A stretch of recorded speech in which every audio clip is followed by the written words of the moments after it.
It-tabib Malti Gianrico Farrugia se jokkupa l-kariga ta' kap eżekuttiv u president ta' Mayo Clinic, waħda mill-ikbar ċentri mediċi li topera f'diversi stati fl-Istati Uniti.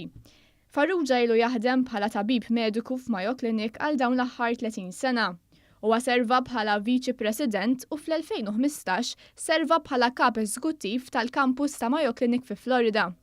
Dan wara li temm l-edukazzjoni tiegħu f'Malta, fejn studja fil-Kullett San Luigi u studja l-Mediċina fl-Università ta' Malta. Fl-ewwel kummenti tiegħu wara l-ġielet fil-kariga ta' kap eżekuttiv u president, Gianrico Farrugia qal li hu onorat li se jmexxi din il-klinika. Remarkable opportunity to be able to given the opportunity to lead this organization, which is the best healthcare institution in the world. And that means I feel honored, I feel humbled, and I certainly am very excited. Ta' kull sena mal-1,300,000 pazjent minn 50 stat tal-Istati Uniti u 140 pajjiż jingħataw il-kura f'Mayo Clinic, klinika li ta' kull sena tagħmel qlieħ ta' $12 biljun fis-sena u timpjega ma' 68,000 impjegat.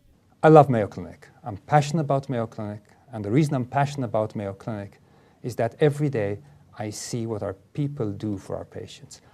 Patients walk into Mayo Clinic or interact with Mayo Clinic, and their lives are changed.